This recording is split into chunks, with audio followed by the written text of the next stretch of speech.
When we tune in to watch 90 Day The Single Life or any 90-day franchise, we are tuning in for a simple reason, because we want to see how these human beings navigate their lives in relationships. So when it comes to 90 Day The Single Life, we have got Pedro and Sophie that we are now witnessing pursuing their lives and seeing if they can make things work. We've got people like Colt and Cortney finding out that infidelity has been happening this whole time and how to navigate because of that. We've got people like Vanja still on the dating scene, still trying to figure out how to actually be accountable for her own actions. And then also we've got people like Liz as well. Also, they're trying to see if they can date despite the fact that they are going through a tough time in life with cancer. But then we have Kimberly. And for some reason, her story seems to be more about adoption than it is about her single life. So let's begin with Kimberly. Kimberly. It was a closed adoption, so I don't have a lot of information about my daughter. The adoption agency will have to reach out to her and then see if she wants contact with me. Not want to see me. You gave her a life, like you gave me. She don't know anything else. But not everybody feels the same way you do, right? Yeah. And I won't lie to you folks, I am going to keep this one very short and simple when it comes to this segment regarding Kimberly. So let me just respond to this bit here that's been spoken about. She makes a very good point. At the end of the day, Larry is the one that seeked out to find his birth mother. So of course he's going to be more open-minded to what's to come from that conversation. The daughter now doesn't seem to have at this moment in time wanted to seek out who her birth mother is for whatever those reasons are. So really and truly, should Kimberly be in a position where she should wait until the daughter does decide to seek her out, if she ever does? Or she should be in a position where she will still try and seek out the daughter, but with a specific intention. Now, what should that specific intention be? Well, this is where we would need Kimberly to be reality ready. And that intention would be to apologize. That intention would be to not play victim. Because we know that when it comes to Kimberly, in her story, she's always has to be the victim in everything. Even after Larry found her, all she's ever done is spoken about how hard it was for her to give up Larry for adoption. But she's never really sat there and said, you know what, tell me about your life. Tell me about your upbringing. Tell me about the experience you've been through. Tell me about every single thing that I missed out on. You know, I've never heard her once say that. Instead, to sit there, cry, complain, victimize. Will she ever be reality ready? Because understand, trying to find an adopted child that isn't trying to find you, you're going to need to be accounted for a lot of things. Especially when you find that child and then you have to explain to your child that she has an older brother that you gave her for adoption, which rightly so made sense, but then you decided to give her up adoption a year later because you decided to sleep with the same guy that didn't want to support you with Larry. And then on top of that she's now got a younger brother, but this one, who still says the same dad as you, but this one you decided to keep. Oh boy, that is going to be a very interesting, hard pill to swallow for this daughter if she does find her. So Kimberly has to be reality ready to really take that on. But to do so, she has to stop moving mad by always playing the victim. And let's continue because, yeah, the victim, Kimberly. She might be angry. I'm preparing my mental for that. You know what I mean? Not the fact that she won't talk to me. It's that she's either not living or that she needed me for something and I wasn't there for her. You know, my apologies. Let me play the last little bit there. And I wouldn't be able to live with myself. This is what I mean when I talk about victim playing. Kimberly has to learn to be reality ready. She has to learn that having this victim mentality of moving mad is just going to simply push away her daughter if she does find her. Because the fact that she sat there and said to us, what if when I find her, she's going to be mad at me? What if something bad's happened to her? I won't be able to live with myself. Jamal said this a few episodes back. He said that if Larry had never found me, had never found us, my mother would have probably never even told me about him. Fact. Jamal also told us that when he did find out that he had an adopted sister, His mother pretty much shut down that idea, which means that clearly she was happy with the choice that she made, and those kids no longer existed, and they never needed to. So because Larry has now found you, are we here to really believe that if you do find your daughter, or if you don't find her and you find something bad's happened to her, are we really to believe that you won't be able to live with yourself? Because you've been doing completely fine with that so far. Now, I understand giving up a child is not an easy thing. I'm not neglecting that in any shape or form. But context is key. Has Kimberly done anything ever to displace somebody who made the idea of adoption twice a hard thing to do?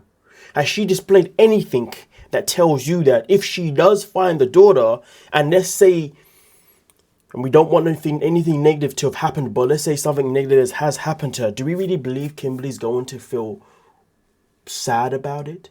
You know, she will feel sad about it in terms of the fact that she will play victim in terms of, oh, this is all my fault, what did I do? Because she will victimize the whole thing as if she is this person that needs to be, that will need the sympathy. She always needs to be the person that's going to have the person to put their arm around her shoulder. It's never going to be the other case of where she should be the one supporting a said person. But like I said before, let me not waste too much time on this one. I clearly have. So I'm going to leave that one there. And now we're going to dive into the premise of what the show is actually about. And we're going to review couples that actually are here, singles that are actually here for relationships. So let's dive in. And we're now going to move on with Sophie and Pedro. I was chilling. I'm not your Oh, you call my mother. Like, you say you my mother. Why she got it like that? I said, no, you know, I'm okay, cool. I'm so okay, cool. Happy birthday. Have a great birthday. It was misunderstood that I said your mom. I didn't say your mom. People swear I'm angry. You and your mom. Like, what? You know, it's crazy though, right? Pedro is going to be one of these people in this world that I feel like will be single for a very long time, not because of his family, but because of himself. His family is just the cherry on top. Pedro will never sit there and understand that the problems that he has in his life with women actually stem from himself. He is the one that set up Sophie for failure from the very get-go anyway.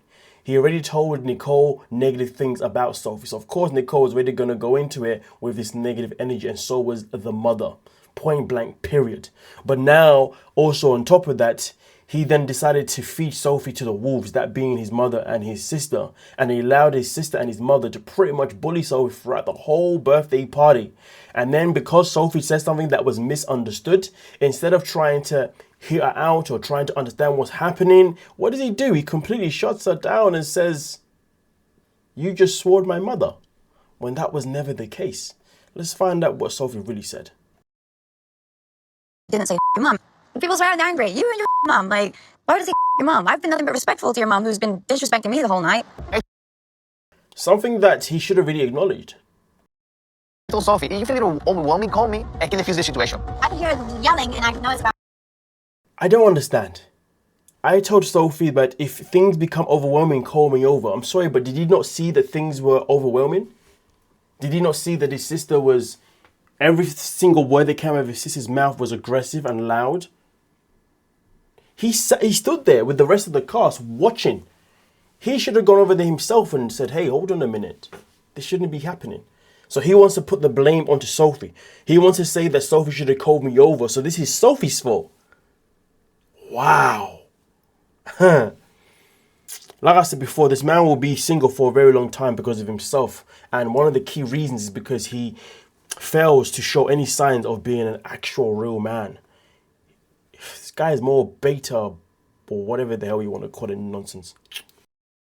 About me. But I said you and your mom. I didn't say your mom. Like, there's a difference. All I was saying was you and your mom. I just swore. Like Chantal. Huh? I know Chantal called your sister a bitch, and Chantal did a lot worse than me. I did not act like your ex. Sorry, but I didn't. Imagine being a woman and each time you go into Pedro's life, all you ever hear about is his ex-wife. Why are we still talking about Chantal? You know, the fact that he has to always compare every single woman in his life to his experience with Chantal is bad news. It means that he's just as bad as Sophie regarding the fact that he always has to bring baggage from the past with him into the future, which is never a good idea. No wonder why things don't work out. And what new woman in your life wants to hear about your ex?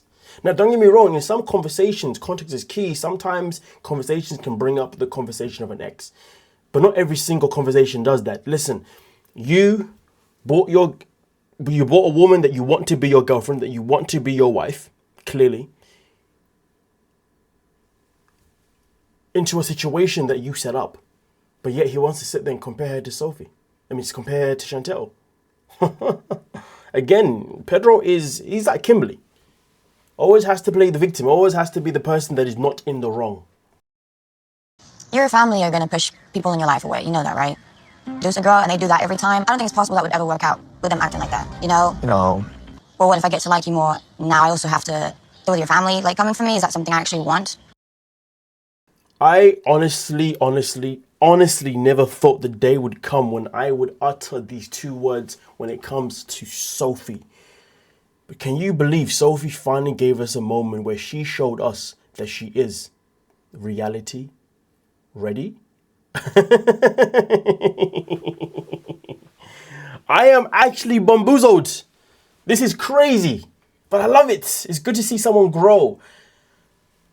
But it would be good to see if she ends up being being a person's reality ready moving forward. You know what I mean? Not just in this area. Because she brought up a very good point. I now have to think, do I want to be with somebody who's going to bring this type of family around me? Because this is a lot. She told no lies. But you see, is Pedro somebody who's going to be open to understanding this? Or is he somebody that's going to be stubborn and say, yeah, but that's my mom and that's my sister and that's my sister? So I just need a bit of like time. Too much effort in this. And I don't want to lose her for the mistake that my mom and my sister did to her. This is why he's lost her, and this is why him and Sophie will never work, and this is why him and any woman would probably not work. Because you see, he just sat there and said that I don't want to lose her because of what my mum and my sister did. Again, like I said before, where is the level of accountability here? Huh? No, first and foremost, he has to recognize that Sophie and him are in this position because he was simply moving mad. But instead of recognizing the fact that he was moving mad and he is the issue here, he wants to put the blame on who? His mum and his sister. Now again, I'm not saying the mum and his sister didn't play their part. But the problems began with Pedro. What he needs to do is sit there and say, okay, what could I have done differently? And what can I now do differently moving forward? If I have any chance of making things work with Sophie or any chance of making things work with any woman. He knows what his mum and sister are like, but yet he will still plant a seed in their head that is negative about a person, knowing they're both going to jump at it like a bunch of freaking hyenas.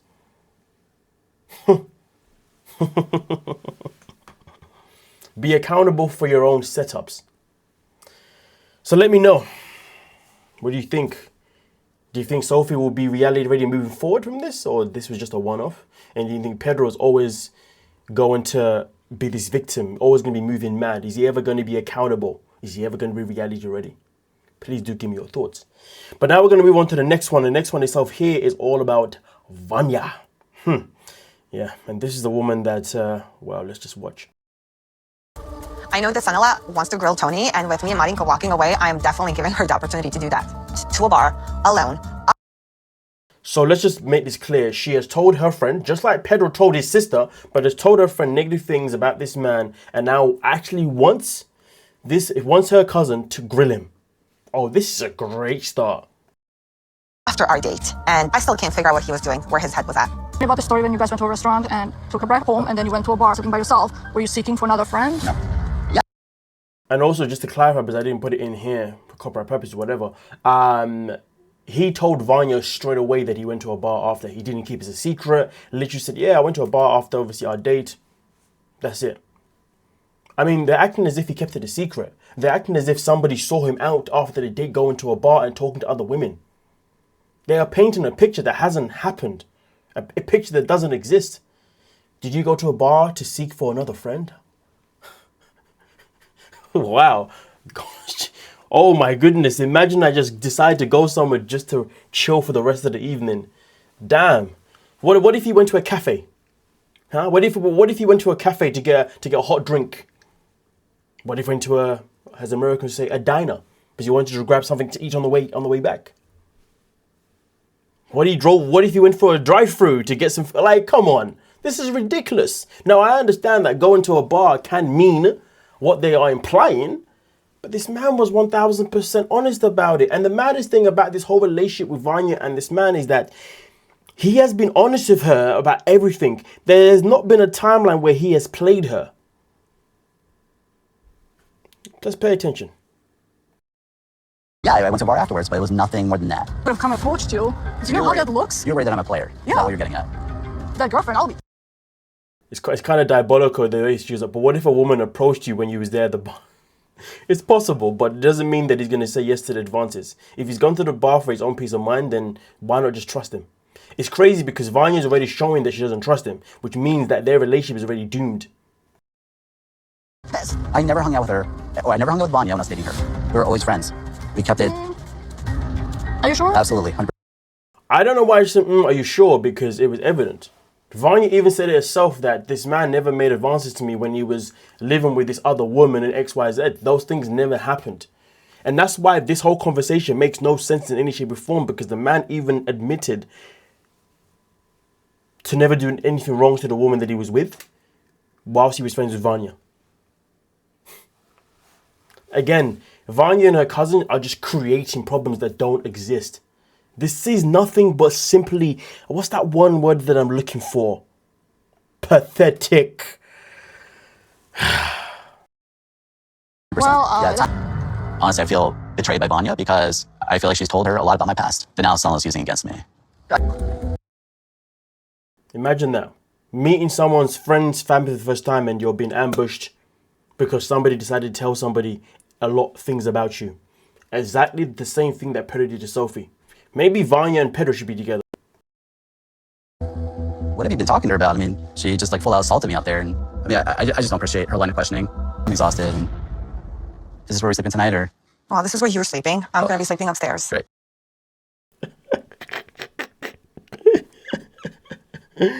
Yo, this is crazy, you know, because so, you know, he was ambushed, completely grilled, roasted the whole shebang. And then he's like, okay, so this is where we are sleeping. And then boom, bam, she said, nah, this is where you're sleeping. So this woman, Vanya's upset about him allegedly not being truthful. Meanwhile, she's the one that's blindsiding him with one, her cousin, and two, blindsiding him by saying, oh yeah, no, by the way, we're not sleeping in the same room. He's thinking, what, am I in the doghouse? Like, well, what's going on here? What's happened here?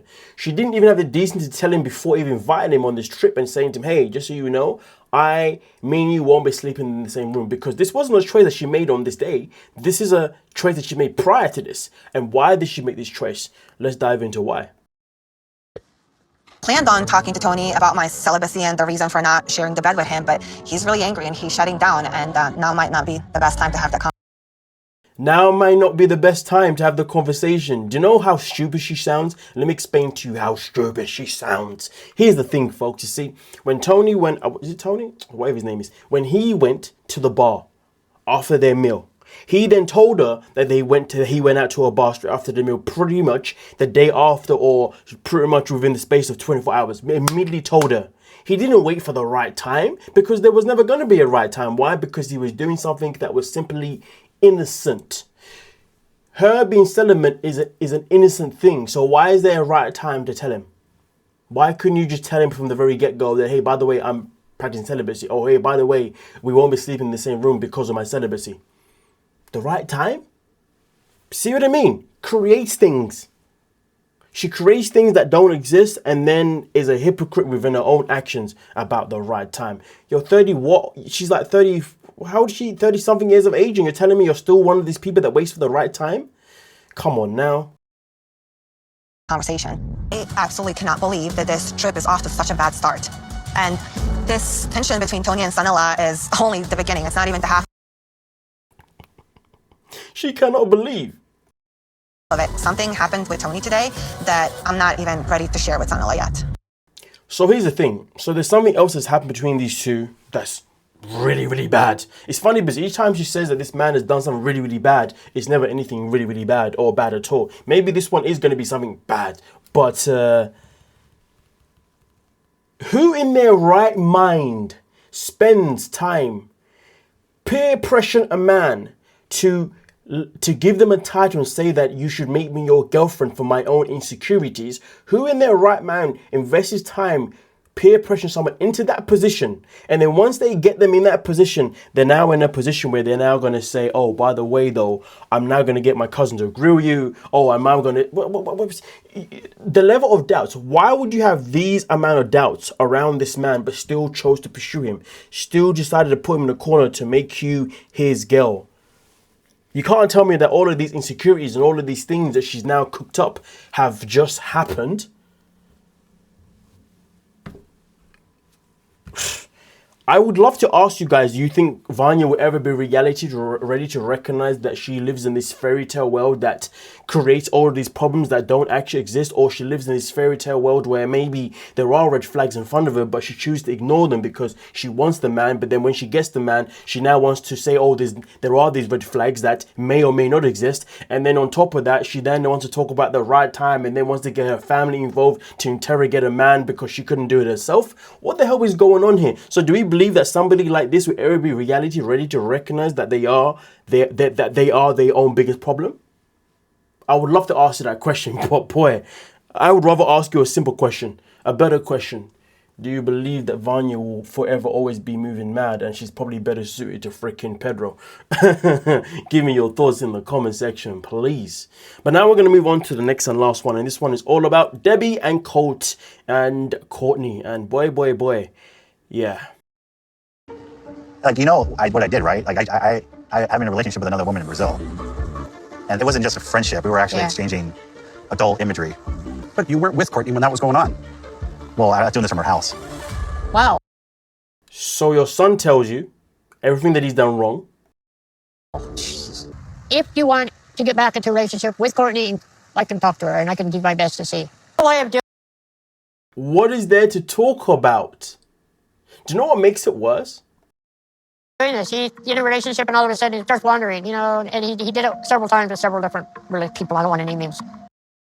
What makes it worse is that Debbie's even aware of her own son's behavior, but yet she has the audacity to sit there and say to us lovely folks, oh, or say to Colt, oh, but if you want me to, I can go speak to her and see if we can, you know, get her back. What kind of enabling behavior is this? Wow. Parenting at its finest, ladies and gentlemen. Now we know why Colt freely continues to cheat on these women. Because his mom is his biggest freaking endorsement. She co-signs the whole thing. Understand exactly how she feels. I went through something similar a long time ago. But if I make her realize how Colt feels, and he really does care about her, I think it's her. So she's been through something similar in the past. Interesting. Been through something similar in the past. But then guess what, folks? Despite the fact that she's been through something similar in the past herself in particular, she thought it was still okay for her to do what? Yeah, my point exactly. To try it again. I really do.